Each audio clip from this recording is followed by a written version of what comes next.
follow-up to tutorial 10. It's not a tutorial, but I want to add some polish to what we have here. And one of the things that when we run our app is that when we go to add a dwarf, you notice that this key is at the bottom. Now, Apple says to work from top to bottom. We're going to put another button, not key, but a button. I'm going to use this one right here. I'm going to copy this. We're going to paste it. Okay, we want it to be a right bar button. Okay. Type .r, brings up the right bar button. The system item we want is not a cancel system item, because it actually puts in there the name of it. So system item, and we want add. Or we could have add, or we could have, not add, I'm sorry, save. Let's take that back. There is a save here. We are adding. And there it is. Okay. Target is self. And our method is going to be save clicked. Okay. That's really what it is. We'll run this. It's not hooked up to anything right now to show you what it looks like.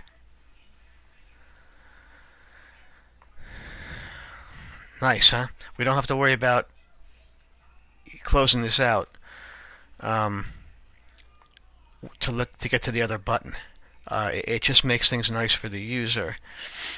And we're going to go to the cancel clicked method was here. We're going to type in a similar method, only it's same as what we typed in above.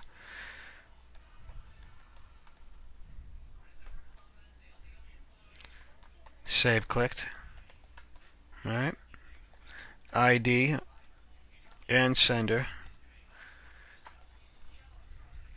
Okay. And what we're going to do is we're going to take this code here. Get rid of this line here. I'll talk about that one in a minute.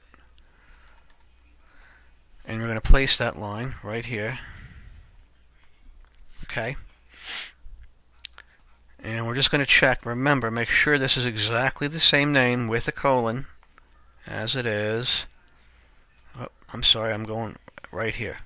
So it should do the same thing.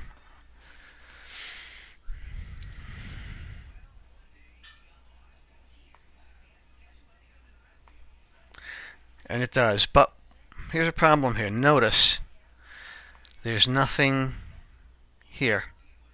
Right? We don't want to save something that's blank. So how do you prevent that from happening? There's always little tricks and things that can. So we say if statement and text dwarf dot text. We're going to put a brace in because we're going to be calling a method length. All right. Is greater than 0. Has to be greater than 0. We are then going to call the aforementioned method here and run it. Otherwise, if it's 0, we're not going to do that. It'll just stay there, or it should. Now, if we got this right, and why do we use the length? We'll explain that in a second, why we use the length of the text. So it doesn't respond here, right? If I type in nanny, it says, "Hey, do you want to save it?" It actually resigns it. The responder. If I type a blank, type nothing in there, go back and try to save it, same thing. So it does not respond to it. And now if I say save and add it, we save nanny right there. So that in itself, what it does is it prevents us from adding a blank space. We don't want to do that. And we use the length. You say, well, why don't you just use if it's null or if there's no text, because it doesn't respond to that. the only thing it responds to is the length of the text. And the reason, from what I understand and I'm told, is that it can't look at what the text is, but it can look at the length property. So that's why you would use that, and it works out nicely.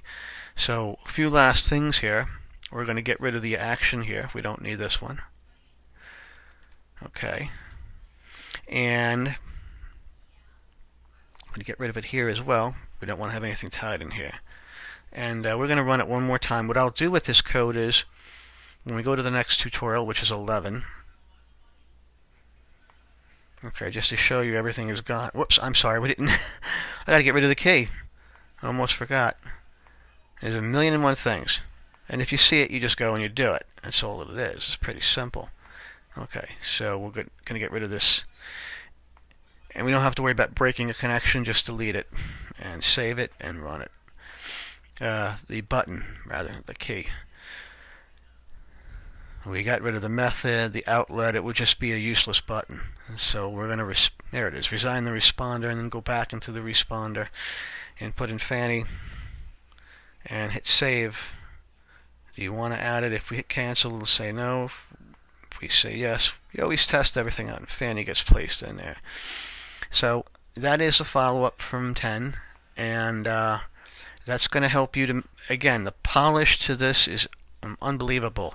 It just allows you to use things a lot easier than if you had the buttons set below here. Since we're in this region, why would we want to have to go to resign this responder each time? In fact, you notice we don't have to. We don't have to, and it'll only resign if something's in there. Okay, so that is why we want to keep the user in this region here, working in this region, and not having to go anywhere else. Apple's guidelines, I encourage you to look online and follow them. Will make your life easy. So that's our follow-up, and we'll see you for tutorial 11 when I'd like to push a new view, a new table view, show you how we can set up navigation buttons on the table view. I just want to run quickly to run this app and just mention one thing quickly before we close out with this follow-up. We have our keys here. When we push a new view, as you've seen here, our keys are not in the tab bar, but in the navigation bar. And so I'm going to cancel here. We're going to have to sort of do the same thing we did with the add view you saw there. Get our keys up here.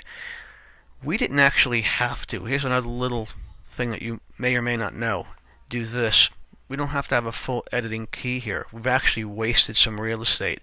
If you put your finger and swipe here, a delete will come up, and you could delete this or anything in the list. So we don't really need to have a key dedicated to this. And why is this important?